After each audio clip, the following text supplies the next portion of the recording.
আসসালামু আলাইকুম বন্ধুগণ, তাজ ভিলেজ ফুডে আপনাদের সকলকে স্বাগত। আশা করি আপনারা সকলেই ভালো আছেন। আজ আমি আর একটা অন্যরকম পিঠে নিয়ে হাজির হয়েছি। হ্যাঁ বন্ধুরা, শীতকালে নিত্য নতুন পিঠে খেতে কারি না ভালো লাগে বলুন। তাই আমি এখানে কীভাবে বানিয়ে নিচ্ছি দেখে নিন।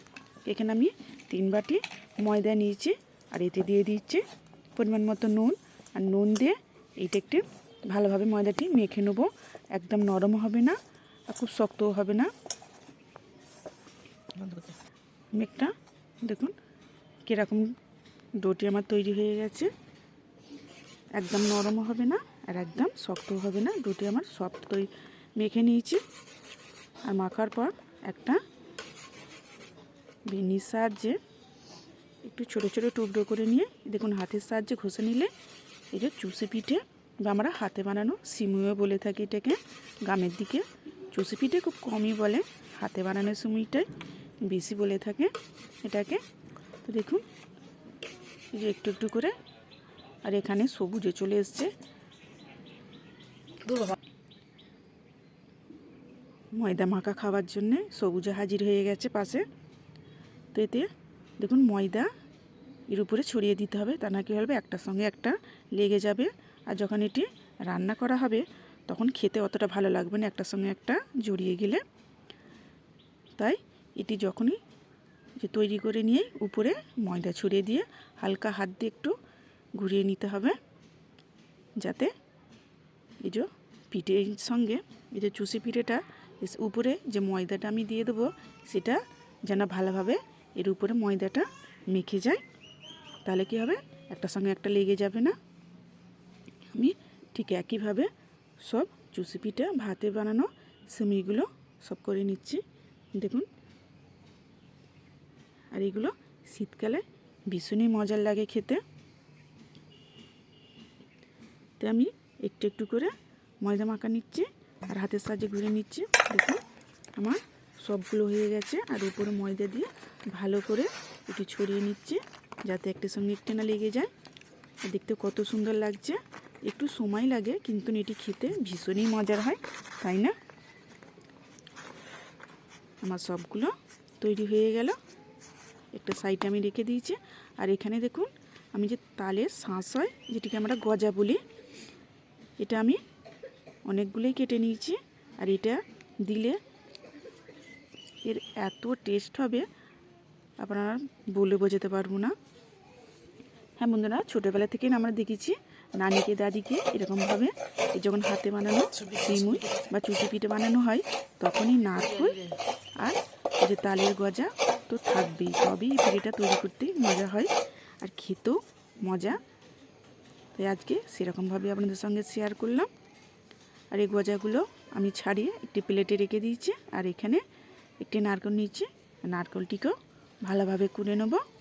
আর সবুজ সবেতেই তো স্পার্ট হয়ে গেছে দেখছেন, কিছু বাদ দিচ্ছে না। নারকেলও খেয়ে নিচ্ছে, আটা মাখাও খেয়ে নিচ্ছে, ময়দা মাখাও খেয়ে নিচ্ছে, সব খেয়ে নিচ্ছে। আমি ভালোভাবে নারকেলটাকে কুড়ে নেব। এখানে আমার নারকেল কুড়ানো হয়ে গেছে। আমি গ্যাসে একটা হাঁড়ি বসিয়ে দিয়েছি। আর দিন দুধটা আমার ফ্রিজে রাখা ছিল বলে পুরো বরফ জমে গেছে, সেজন্য আমি এখানে একটু পানি দিয়ে দিলাম যাতে বরফটি গলে যায়। আর এতে আমি দিয়ে দেবো 2টো তেজপাতা, আর দিয়ে দিলাম 4টে এলাচ। এলাচগুলো ফাটিয়ে দিয়ে দিয়েছি। আর এতে আমি দিয়ে দিচ্ছি স্বাদ অনুযায়ী চিনি। চিনিটা আমরা কম বেশি করে নিতে পারেন।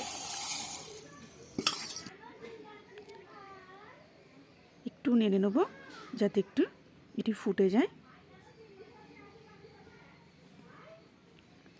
দেখুন এটা আমার ফুটে গেছে। এবার আমি এই চুষি পিঠাগুলো বা হাতে ঘষা সিমুইগুলো এর মধ্যে দিয়ে দেবো।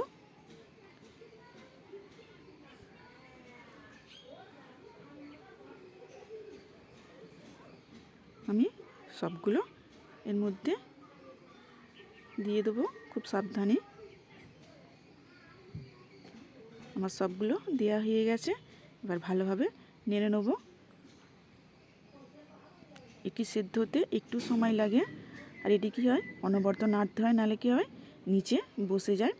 যে গজাগুলো কেটে রেখেছিলাম সেগুলো ছাড়িয়ে তুলে রেখেছিলাম, একটু হাত দিয়ে ভেঙে নেব। অনেকটা বড় বড় আছে, আপনারা চাইলে একটি ছুরি দিয়েও কেটে নিতে পারেন। আমি এর মধ্যে দিয়ে দিলাম, আর দিয়ে দেবো কোরানো নারকেল। যে নারকেলটা করে রেখেছিলাম সেটিও আমি এর মধ্যে দিয়ে দেবো। হ্যাঁ বন্ধুরা, একবার হলো এরকমভাবে এই সিমুই রান্না করে খেয়ে দেখবেন, মুখের স্বাদ বদলে যাবে, এতটাই টেস্ট হবে। সবগুলো আমি ভালোভাবে নেড়ে নেব। দেখুন কতটা ফুলে গেছে আর বেড়ে কতটা হয়ে গেছে। এটিকে একটু নেড়ে নিতেই হবে, না কি হবে নিচে বসে যায়, তাই এটি দেখতে হবে। আর আমি এখনও নুন দিইনি, এখনই নুন দিয়ে দিলাম, দিয়ে আবারও সবগুলি ভালোভাবে নেড়ে নেব।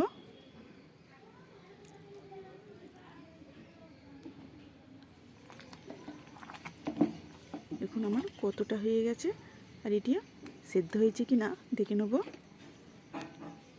উপরে আমি দিয়ে দিলাম ঘি।